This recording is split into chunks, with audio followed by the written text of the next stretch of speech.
Yo siempre escribí desde... Mi mamá me contó que ganó un concurso en primero básico que se llamaba El misterio del elefante. En el zoológico se robaron un reloj y el elefante resolvía el problema. Y yo no me acordaba, entonces parece que siempre escribí. Y luego, como la anterior expositora contó algo de su vida, también quiero contar algo de mi vida.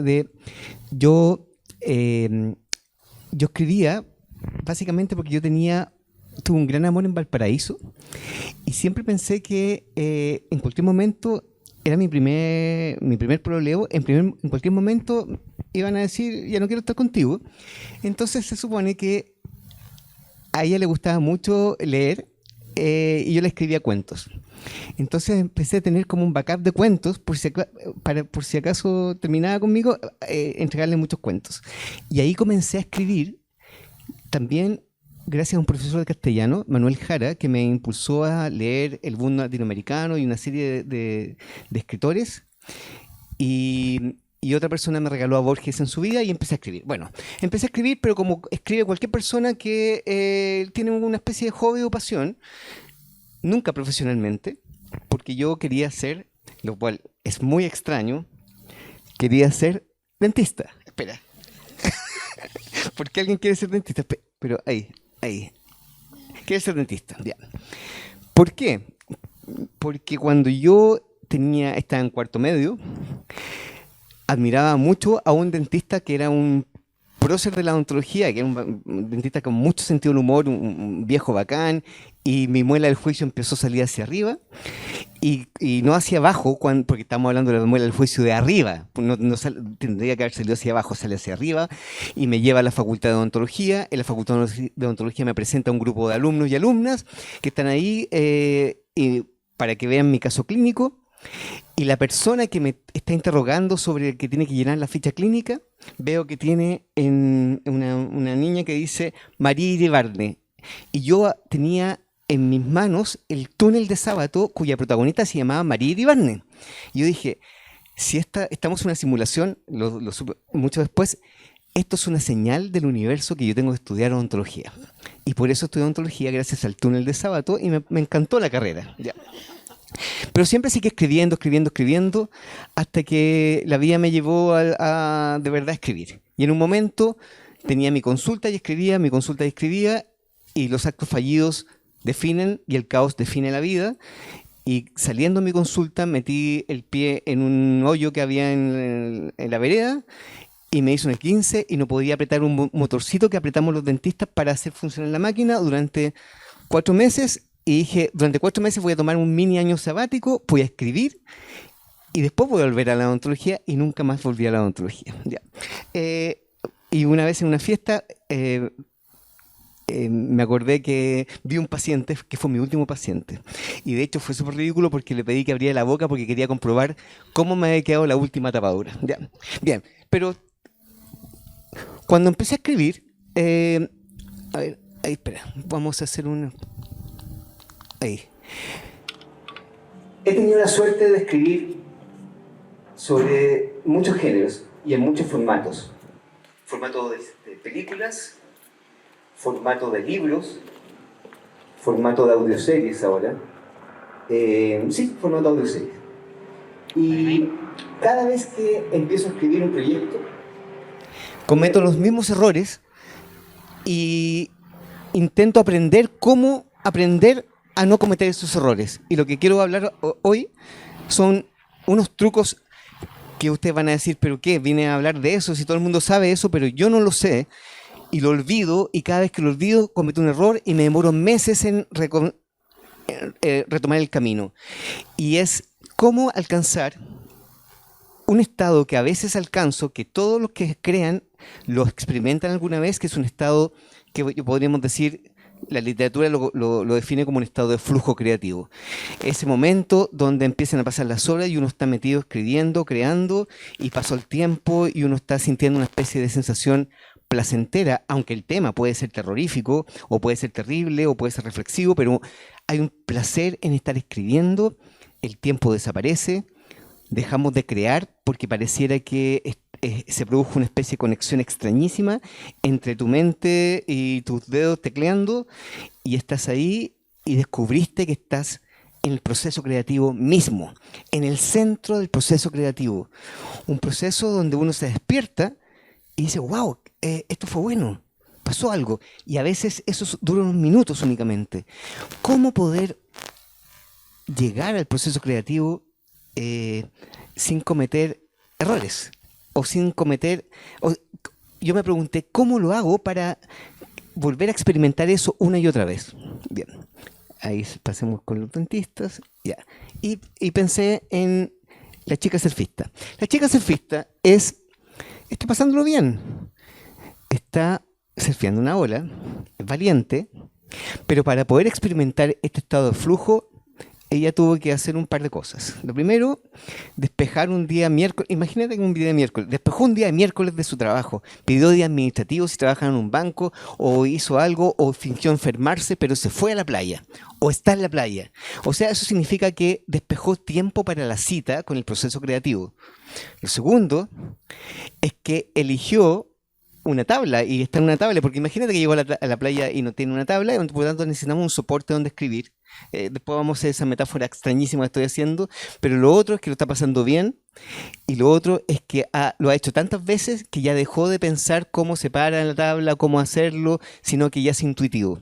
O sea, el tiempo es vital y aquí está, ahí. Estos son los 4 elementos que a lo menos yo experimento o intento lograr cuando me quiero meter en el proceso creativo. Primero, el tiempo. Dar tiempo para cada historia. Eso lo aprendí de los pacientes. Cuando uno está atendiendo al paciente a las 4 de la tarde, no puede dejarlo plantado, entonces uno necesita llegar a las 4 de la tarde a la consulta privada, entonces, o al hospital. Yo lo que hago es que yo cito mis historias en relación a los tiempos. Si yo digo los martes a las 5 de la tarde, tengo cita con una historia. Y es una cita donde de verdad es un compromiso personal que tengo con ese universo que estoy contando. No es que un día cualquiera pienso, ahora voy a escribir sobre esto, o tengo atrasado este proyecto que tengo que hacer, sino que de verdad le pongo una hora a eso. Lo segundo es que tengo un lugar donde lo hago, que ya lo vamos a ver. Lo tercero, que tengo obviamente un computador, un método de registro, y lo otro, y lo último, que es la carpetita al fondo, y la más importante, tengo un basurero de ideas. Vamos a ver cómo lo hago y cómo lo hacen algunos. Bueno, este relojito que muchos lo han experimentado, es la típica técnica Pomodoro, que es que uno toma un reloj de cocina y le pone 22 minutos y luego se esfuerza a lo más terrible que podría suceder en este momento, que es abandonar el celular, apagar el celular o dejar el celular en modo avión o dejar el celular sin notificaciones en otro lugar que no sea tu lugar de trabajo. No puede estar al lado. Cada vez que mi celular se encuentra al lado, nunca alcanzo el proceso de flujo creativo. Lo tengo que dejar en otro lugar. Quiero aclarar que estos son trucos personales que yo no sé si son extrapolables, pero me dijeron que tenía que hacer algo sobre mi propio proceso de aprendizaje y descubrí que el celular es mi peor enemigo. No solamente eso, yo hice un paso un poco más radical, lo hice hace 5 o 6 años, porque quería escribir una novela y tenía todo el mundo engañado, tenía el síndrome del impostor, todo el mundo decía no moleste, había terminado un trabajo y dije voy a escribir una novela y todo el mundo me apoyó, entonces decían mis amigos, mi familia, mis hijos, mi mujer, decía no molesten a Julio, está escribiendo una novela y yo no estaba escribiendo ninguna novela, estaba ahí mirando redes sociales, pero tenía una página donde estaba escribiendo y era un fraude porque estaba engañando a todo el mundo y todo el mundo decía tanto que trabaja Julio, está ahí, no podía porque estaba atrapado en las redes sociales, así que tomé una decisión y me salí de todas las redes sociales, de todas, y ahí escribí una novela que fue la primera, que fueron 400 páginas que jamás hubiera pensado que lo iba a hacer, y eso fue un truco que fue una página a la vez, un poquito a la vez, una frase a la vez, y finalmente llega al final. Si hubiera tenido una distracción, porque yo soy muy curioso, no hubiera tenido esa posibilidad de hacer eso. Pero sobre todo me ayudó esto. Ciclos de 22 minutos, ciclos de 22 minutos de trabajo continuo sin distracciones. Y luego lo que sea. Y luego un nuevo ciclo de 22 minutos. Y mi vida se determinó en cuántos pomodoros hacía al día. Y decidí que iba a hacer 3 pomodoros al día, 3 procesos de 22 minutos de escritura y con eso perfecto. Después supe que Stephen King y todo escriben 20 minutos al día, nada, porque es muy difícil estar concentrado, pero esos 22 minutos son 22 minutos, son 20 minutos de verdad. Lo segundo, todo esto les va a parecer absolutamente de perogrullo, pero uno necesita tener un lugar donde escribir. No vale llevar el computador para todos lados y decir, ah, mira, que estoy que entretenido acá, aquí voy a escribir, y luego allá. Sí, por supuesto que sí. No es profesional. No es que no sea profesional, es por algo que uno necesita tener un escritorio. Todo, miren, ahí está, ¿quién? ¿Quién? Gabriel García Márquez, un joven ahí escribiendo con su escritorio. ¿Por qué? Porque no solamente tiene el soporte donde va a escribir, sino que tiene todo lo necesario para acceder rápidamente a lo que necesita el material de referencia. Aquí está.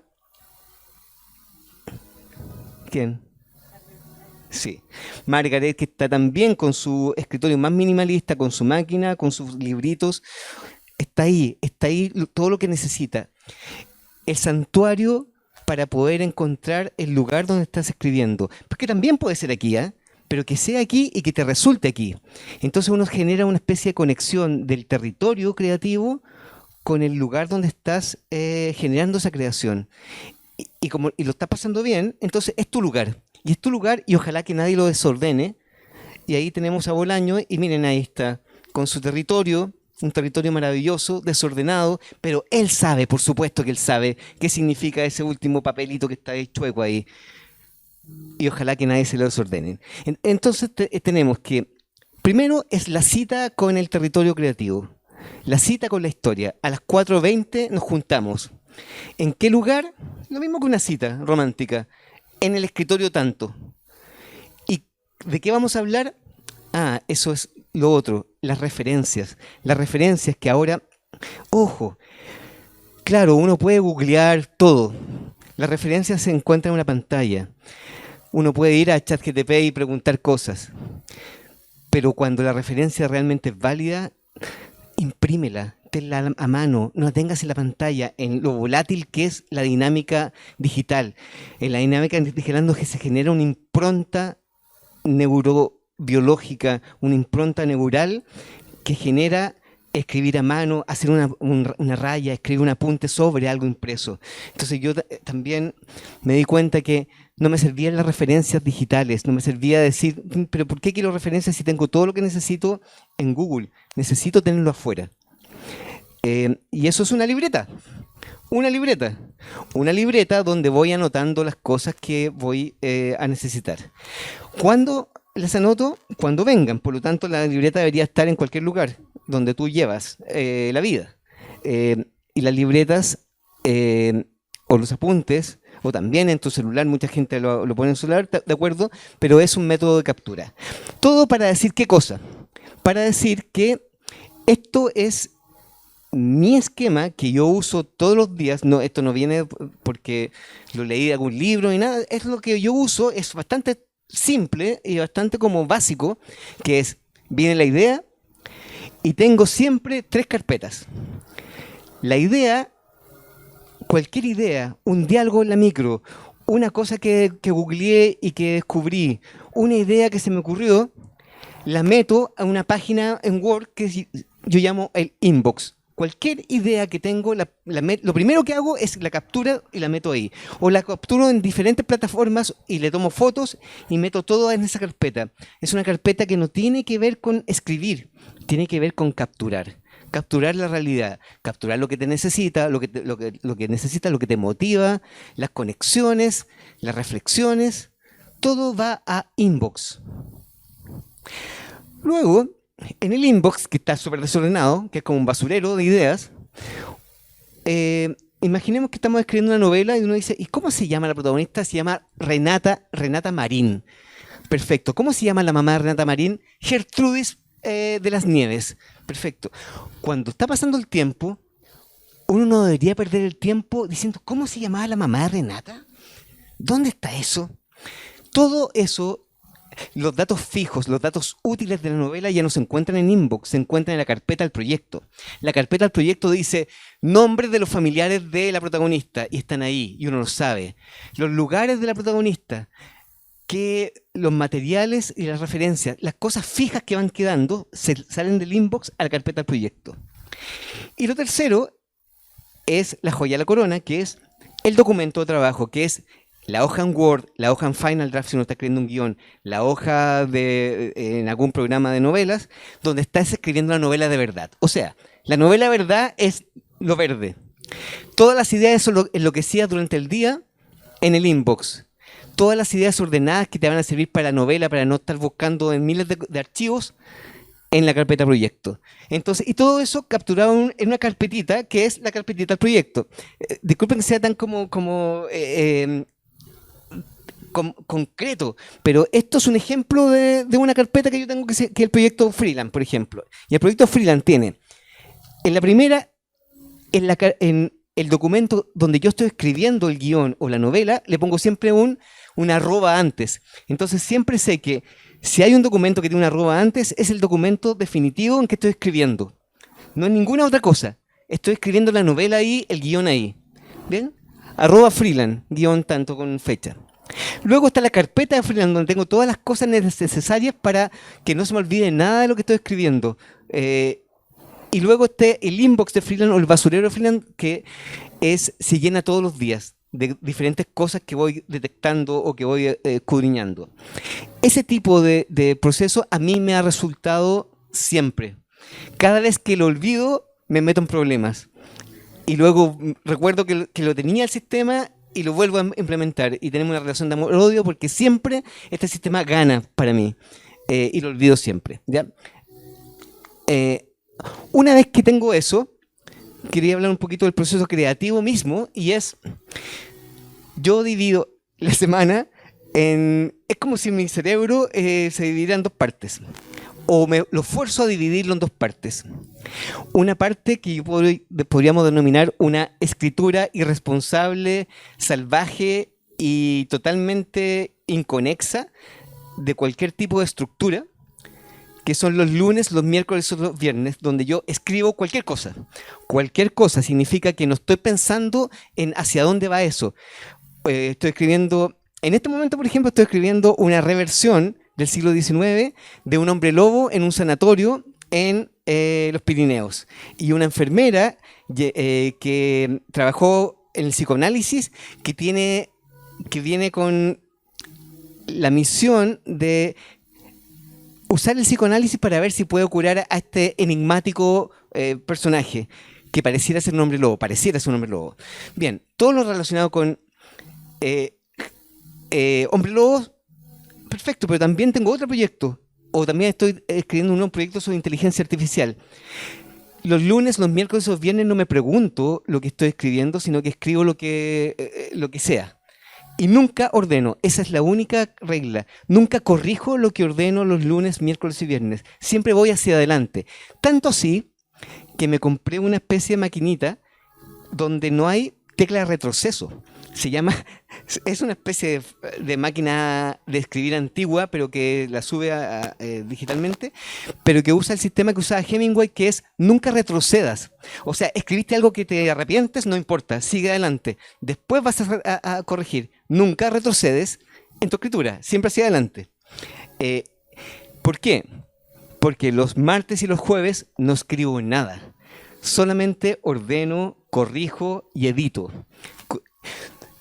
Las veces en que yo empezaba a escribir y a editar al mismo tiempo, no avanzaba porque estaba como sobre recorriendo la misma frase una y otra vez. Entonces, para mí me sirvió eso. Martes y jueves,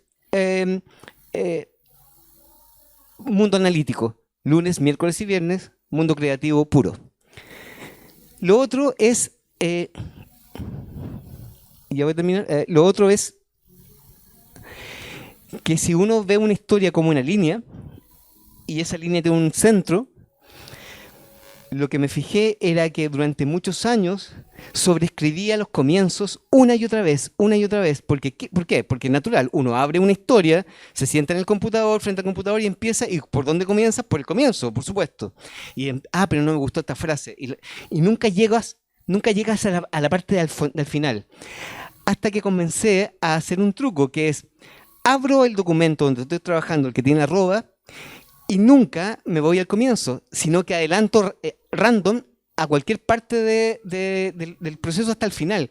Y entonces un día estoy trabajando el final, otro día estoy trabajando el medio, otro día estoy trabajando la primer tercio. Nunca me sobrecargo con la sobre edición del comienzo, que era un problema. Yo tengo amigas y amigos que me dicen, oye, estoy escribiendo hace 5 años una novela, estoy escribiendo hace 4 años un guión.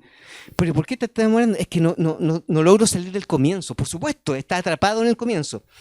Y sobre todo, el truco personal que descubrí era que era mucho más saludable estar atrapado en los finales, porque cuando tienes el final, sellas la historia. Eh, ahí. Deja entrar al azar en el proceso de escritura. A veces, si estás escribiendo sobre algo, una situación como ese pararrayos.